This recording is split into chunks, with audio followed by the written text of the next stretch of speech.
what I want to do is we'll go ahead and we'll hop right in. And I mentioned that we came to know each other in a domestic violence panel and a parental alienation panel Right. at the American Bar Association conference. That's right. Uh, you view things through a different lens, the refuse resist. So, can you start out by explaining to our viewers what that viewpoint is and how you look at situations like this? Sure. Thank you. Let me say that you described my viewpoint as unique, and I want to say I don't think it's unique. I certainly didn't invent it or create this point of view, and I don't think that it is by any means a view that's unique to me or a small group of professionals. Let me tell you what it is that I'm talking about here. The phenomenon that we were discussing, that both of these panels were on at the ABA meeting, had to do with situations where children, after their parents split up, where children were, for whatever set of reason or reasons, reluctant to see a parent, rejecting a parent, refusing to see a parent, aligning with their other parent. And so in modern sort of current thinking, forensic psychology thinking about this, we call this a resist refuse phenomenon, or resistance to post separation contact with a parent. When we see the phenomenon, well, let me back up a little bit. Back in the 70s and 80s, when this phenomenon was first being discussed by professionals who were seeing it in their practices, what developed around it was this concept of parental alienation, that a child is refusing to see their other parent because let me change my word. The child is refusing to see parent A, often but not always the father, because parent B, often but not always the mother, is alienating the child from parent A. They're convincing the child that parent A is not good enough, is dangerous, is risky, whatever the source of the negative influence is. And so when we saw children refusing or resisting seeing a parent, we thought in terms of, or early thinkers thought in terms of alienation. That the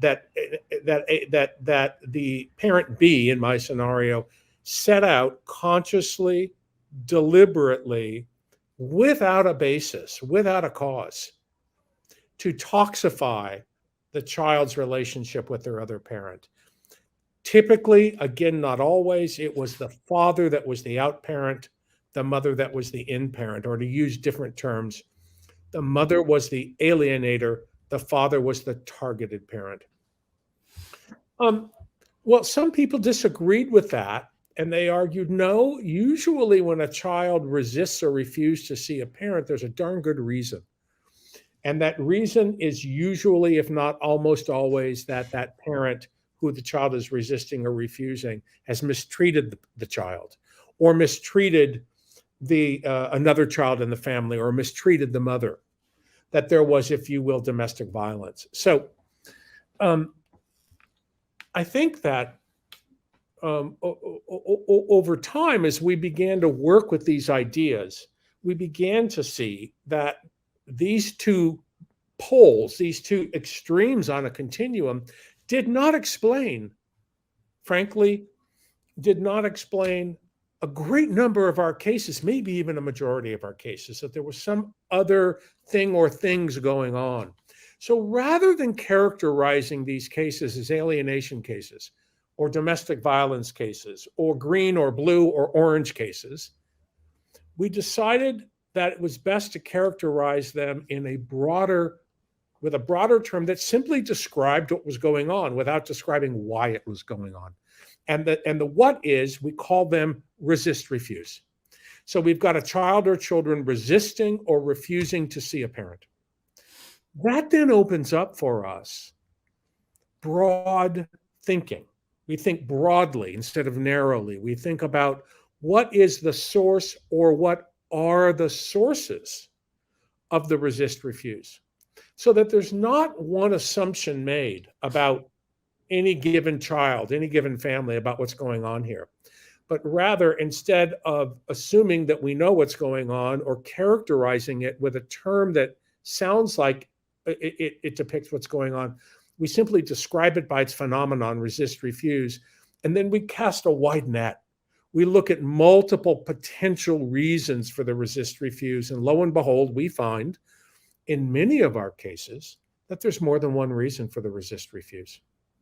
And that a child is usually the recipient of multiple sort of forces or dynamics that are impacting them and causing them to resist, refuse. And they can include, but they don't have to include, alienation and domestic violence. So I think that is a much broader, more helpful, more useful, and more accurate conceptualization, because if you think narrowly, you're going to miss a whole lot of the richness of nuance of what's going on in a family. And without capturing that, how do you intervene successfully to restore or repair that broken relationship? Yeah, that So makes perfect sense. And I want to be clear too. I want to be clear to our viewers too, is Dr. Simon is gender neutral. He doesn't work exclusively with men, exclusively with women. He works in the middle there and works with both men and women in these cases. And I think, go ahead. I think it's fair to say, Mark, that I'm pro-child.